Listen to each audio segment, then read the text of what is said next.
नमस्कार दोस्तों, कैसे हैं आप सभी। उम्मीद करता हूं कि आप स्वस्थ होंगे, सुखी होंगे और प्रसन्न होंगे। श्रीमद् भागवत गीता में आपका स्वागत है। हम यहाँ पे जीवन के विभिन्न पहलुओं को जानने का और समझने का प्रयास करते हैं, और उसमें आपकी जो उत्कंठा है जानने की, आपकी जो इच्छा है, ये इसी बात पे निर्भर करती है कि आप जानने के लिए कितने उत्कंठित हैं, आप कितने आकर्षित हैं। और जानना ही हर एक व्यक्ति की जो है पहचान होनी चाहिए, उसकी जो है ये आइडेंटिटी होनी चाहिए कि वो वस्तुओं के प्रति, विषयों के प्रति और जो भी चीज़ें व्याप्त हैं इस संसार में, उसके प्रति उदार होते हुए जानने का जो है प्रयास करना चाहिए। तो जैसा कि हमने पिछले एपिसोड में ये समझा, जाना कि किस प्रकार से क्षेत्र और क्षेत्रज्ञ की परिभाषा है, हम कैसे इस शरीर को जानने और समझने का प्रयास करते हैं, कैसे जो है हम इस पे काम करने का प्रयास करते हैं, और जिस धर्म युद्ध और कुरुक्षेत्र की बात करते हैं, वो धर्म क्षेत्र और कुरुक्षेत्र क्या वो कोई फिजिकल जो है, भौतिक जो है जगह है जहाँ पे आप जाके उसे प्राप्त देखते हैं या समझने का प्रयास करते हैं। लेकिन श्री कृष्ण बता रहे हैं कि वो आपका ये शरीर ही है, ये आपका जो है आपका शारीरिक अवस्था में रहते हुए इसको जो जानने वाला है वो क्षेत्रज्ञ है। तो क्षेत्र और क्षेत्रज्ञ की जो परिभाषा है, इसको हमने डिटेल में समझा। आप जो है पीछे बताए हुए चीज़ों को जाके देख सकते हैं और समझ सकते हैं। आज हम प्रारंभ करेंगे चतुर्दश अध्याय। यहाँ श्री कृष्ण अर्जुन को किस प्रकार से बातें समझाने का प्रयास करेंगे, कैसे जो है नई नई बातें हम सीखेंगे, इस पे जो है देखेंगे। तो चतुर्दश अध्याय में क्या सीखेंगे उस पे कहते हैं कि हमने पिछले अध्यायों में श्री कृष्ण ने जो ज्ञान को स्पष्ट रूप से, जो स्वरूप का स्पष्ट किया है, वही आगे बढ़ेंगे और जानेंगे। उन्होंने बताया कि जिस पुरुष द्वारा संपूर्णता से आरंभ किया हुआ नियत कर्म का आचरण क्रमशः उत्थान होते होते इतना सूक्ष्म हो गया है कि कामना और संकल्प का सर्वथा शमन हो गया, उस समय जिसे वो जानना चाहता है उसकी प्रत्यक्ष अनुभूति हो जाती है। उसी अनुभूति का नाम ज्ञान है। हम अक्सर देखेंगे कि जब साधक अपने साधना में आने का प्रयास करता है और उसके लिए निरंतर कर्म करता है, तब जो है ये पाने और समझने की जो प्रक्रिया है, इसमें अपने आप को वो धीरे धीरे उसका जो है उत्थान होने लगता है। जैसे आप कुछ भी सीखने का प्रयास करते हैं, चाहे आप कोई खेल सीखें या कोई नई स्किल सीखें, तो प्रारंभिक अवस्था में आपको थोड़ा मुश्किल होती है, लेकिन समय के साथ साथ आप जो है उसमें अभ्यस्त हो जाते हैं, आपको उसमें मज़ा आने लगता है और धीरे धीरे आप उस काम में निपुण होने लगते हैं। तो उस समय जिसे वो जानना चाहता था उसकी प्रत्यक्ष अनुभूति हो जाती है, उसी अनुभूति का नाम ज्ञान है। तो होता क्या है कि जो चीज़ आपको दिख रही है और जो चीज़ आप जानने के लिए उत्सुक थे, अब हुआ क्या कि आप जो है उसके लिए जब काम करने लगते हैं, जब उसके प्रति आपका समर्पण आता है, तो उन चीज़ों के प्रति आप छोटी छोटी जो बातें होती हैं उससे अवगत होने लगते हैं। आपको जो है बहुत आंतरिक और गहरी चीज़ समझ में आने लगती है, और धीरे धीरे ये आपको उस तरीके से विलीन करने लगता है कि फिर आप वो नहीं रह जाते जो होते हैं। आप फिजिकल फॉर्म से जो है उस चेतन स्वरूप होने लगते हैं।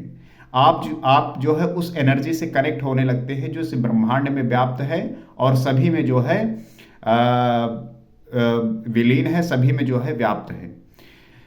और फिर होता क्या है कि आपको जो है वो ज्ञान की प्राप्ति होने लगती है, आपको वो ज्ञान जो है प्राप्त हो जाता है। तो हमने जो है 13वें अध्याय में ज्ञान को परिभाषित किया।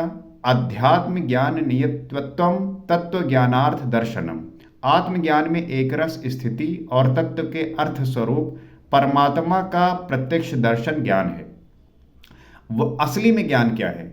लोग अक्सर जो है एजुकेशन लेते हैं, शिक्षा ग्रहण करते हैं और सिलेबस के जो है कोर्सेज जो है सारी चीज़ें पढ़ते हैं, डिग्री प्राप्त करते हैं। वो ज्ञान नहीं है। वो आप नौकरी के लिए अगर पढ़ रहे हैं तो वो आप रोजगार के लिए जो है पढ़ रहे हैं। लेकिन जो असली ज्ञान है वो ये है कि आप जो है उस ईश्वर को जान जाए, समझ जाए, आपके अंदर वो बुद्धिमत्ता, वो समझदारी, वो विवेक उत्पन्न हो जाए जो आप सही और गलत में निर्णय ले पाए। ये होता है ज्ञान। तो वही कहते हैं कि जब आप उसकी अनुभूति कर लेते हैं, अर्थात उसे जानना चाहते हैं और उसकी प्रत्यक्ष अनुभूति हो जाती है, तब जो है आप उसको जान पाते हैं। तो आत्मज्ञान में एक रस स्थिति और तत्व के अर्थ स्वरूप परमात्मा का प्रत्यक्ष दर्शन ज्ञान है।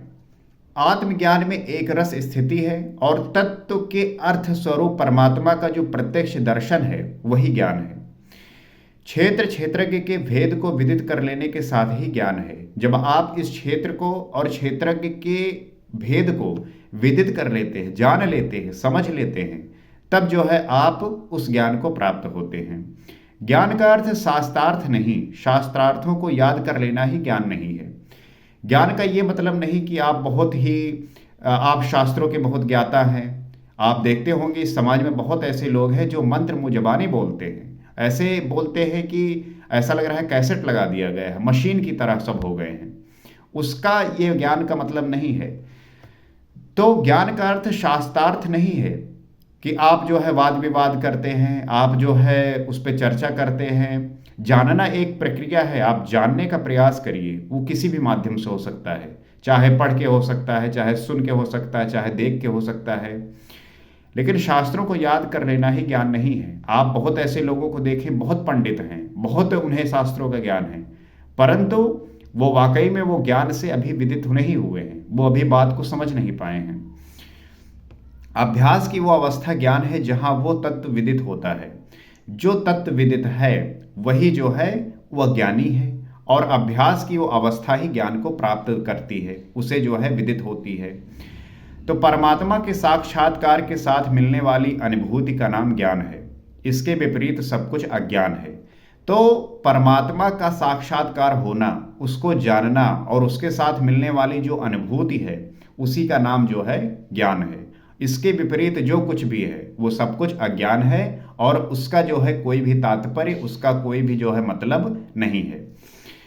तो असली ज्ञान यही है कि आप परमात्मा से साक्षात्कार हो जाए, उनकी अनुभूति आपको होने लगे, वो फील आने लगे, वो मोमेंटम बन जाए, वो आनंद का जो है स्रोत आपके अंदर बहने लगे, तब जो है आपको ज्ञान हुआ है, इससे हम समझ सकते हैं। ऐसे बहुत सारे लोगों को ज्ञान हुआ है। कबीरदास हो गए, रविदास हो गए, तुलसीदास जी हो गए, गौतम बुद्ध हो गए, महावीर हो गए। ऐसे हमारे समाज में बहुत ऐसे लोग हुए हैं जिन्होंने उसको प्राप्त किया है। और लोग ये अक्सर पूछते हैं कि अगर आपको प्राप्त हुआ है तो बताओ वो कैसे हैं, क्या है, क्या चीज़ें हैं। तो कहते हैं गूंगा केरी सरकरा जो खाए मुस्कुराए। जिसको वो प्राप्त हो जाता है वो क्या बताएगा। कबीरदास जी कहते हैं कि हरि को ढूंढन में गया, मैं ही गया हेराए। जब आप ईश्वर को ढूंढने जाते हैं और जिसको मिल जाता है वही खो जाता है, फिर वो बता नहीं सकता कि उसे क्या प्राप्त हुआ है। लेकिन जो पाखंडी है वो अक्सर देखो वो बताएंगे कि ईश्वर इस प्रकार से है, वो ऐसे करता है, ये होता है, वो होता है। जिसको प्राप्त हो गया वो कुछ बता नहीं सकता, वो बस उसी में विलीन हो जाता है। हाँ, वो अपनी अनुकंपा से, अपनी कृपा से लोगों को बातें वो बता सकता है, वो सिखा सकता है कि कैसे जो है वो प्राप्त कर सकते हैं। जो प्राप्त किए होते हैं वो विधि बता सकते हैं, रास्ता बता सकते हैं। जैसे जो लोग सक्सेसफुल होते हैं या जिनको उसका एक्सपीरियंस होता है, जिस रास्ते से होके जाते हैं, उनसे आप ये सीख सकते हैं कि वो कैसे जो है वो बन सकते हैं, कैसे वो प्राप्त कर सकते हैं। आप सीधे बनने का प्रयास करेंगे नहीं होगा, वो रास्ता बता सकते हैं आपको, क्योंकि उन्होंने उस रास्ते से होके गए हैं और जो प्राप्त किए हैं। तो इस प्रकार सब कुछ बता लेने पर हम जो है अध्याय 14 में योगेश्वर श्री कृष्ण कहते हैं कि अर्जुन, उन ज्ञानों में भी परम उत्तम ज्ञान को मैं फिर भी तेरे लिए कहूँगा। योगेश्वर उसी की पुनरावृत्ति करने जा रहे हैं। इस अध्याय में हम उसी को और समझेंगे, उसी के बारे में और डिटेल में समझेंगे। और रामचरितमानस में तुलसीदास जी कहते हैं कि शास्त्र सुचिंतित पुनि पुनि देखई। भले प्रकार चिंतन किया हुआ शास्त्र भी बार बार देखना चाहिए। जैसे आप कोई चीज़ आप पढ़ लेते हैं तो उसे फिर छोड़ देते हैं, लेकिन जो चीज़ ऐसा है जो आपको उस ज्ञान चक्षु आपके खोल सकता है, आपको संसारी दुनिया से परे जाके उस ईश्वर के प्रति समर्पित कर सकता है, वो रास्ता दिला सकता है। तो उसे बार बार पढ़िए।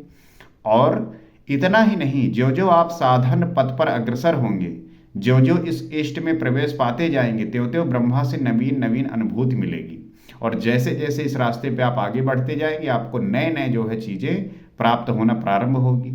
आपको जो है नई नई चीज़ों की अनुभूति होगी और आपका जीवन जो है आनंद से भर जाएगा।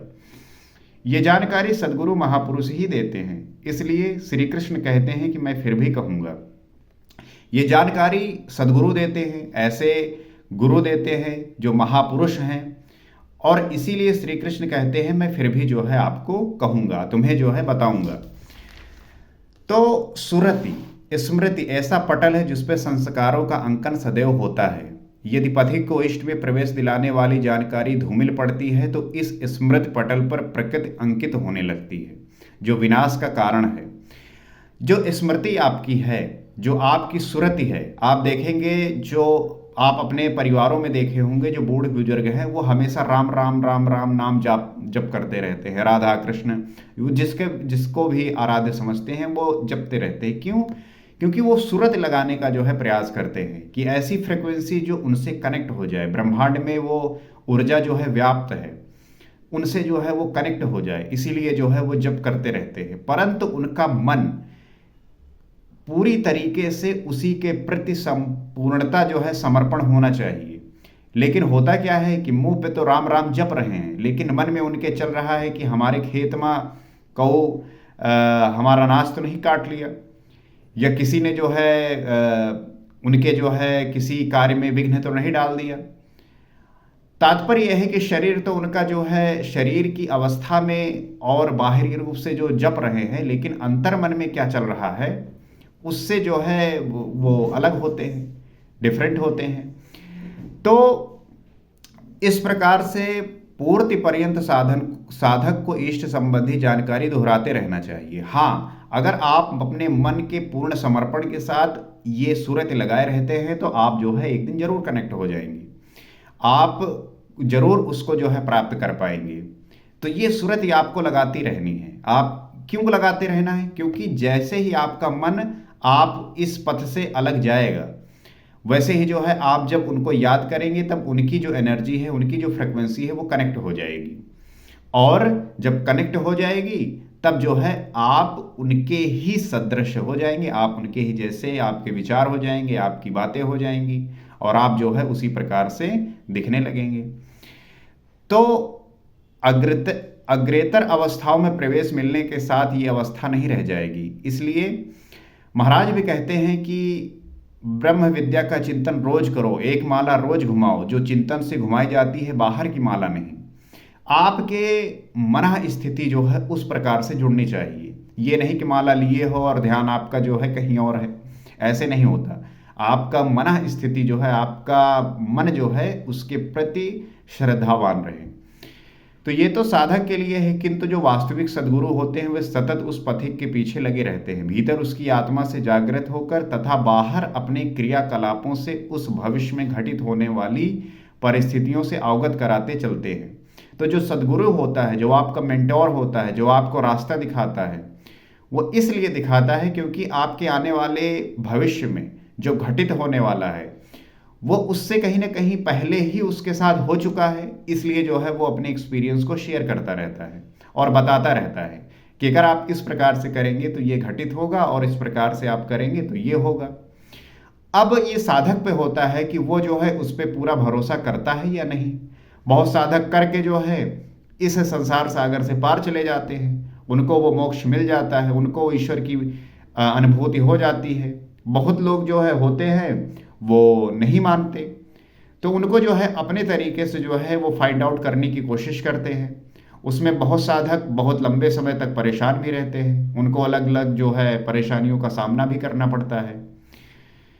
लेकिन एक अवस्था ऐसी आती है जब उन्हें यह एहसास होता है कि मुझे उस गुरु की या मेंटोर की ज़रूरत है जो मुझे सही रास्ता दिखाए, क्योंकि उसने उस रास्ते को तय किया है, तभी वो स्थिति पे आज वो पहुंचा है। तो आप उसके एक्सपीरियंस को ग्रहण कर सकते हैं, उससे जान सकते हैं। तो भीतर उसकी आत्मा से जागृत होकर बाहर अपने क्रियाकलापों से उसे भविष्य में घटित होने वाली परिस्थितियों से अवगत कराते चलते हैं। योगेश्वर श्री कृष्ण भी महापुरुष थे। अर्जुन शिष्य के स्थान पर है, उसने उनसे संभालने की प्रार्थना की थी। इसलिए योगेश्वर श्री कृष्ण का कथन है कि ज्ञानों में भी अति उत्तम ज्ञान को मैं पुनः तेरे लिए कहूँगा। जो बात सही है, जो बात ठीक है, उसे बार बार करना चाहिए। उससे जो है आपके अंदर वो चीज़ें डेवलप होंगी जो आपके हर एक कार्य में वही जो है दिखेगा। तो जब आप अच्छा करना प्रारंभ होते हैं तब आपके सभी कामों में वो परिलक्षित होता है, वो दिखने लगता है। और जब आप वो चीज़ें देखने लगते हैं, प्राप्त करने लगते हैं, तब जो है आपको मज़ा आने लगता है। तो उम्मीद करता हूं कि ये बातें आपको समझ में आ रही होंगी, आप सीख पा रहे होंगे, समझ पा रहे होंगे, और साथ में हम इन बातों को समझते हुए, सीखते हुए अपने जीवन में आनंद का जो है बीज बोएंगे, ताकि हम वो पेड़ पैदा कर सकें जो आपको सदैव ऐसे आनंद का फल देता रहे, जिससे आप का जीवन आनंद से भर जाए, आप जीवन में सुखी रहें। इसी प्रयास के साथ अगले एपिसोड में आपसे फिर मुलाकात होगी। नमस्कार।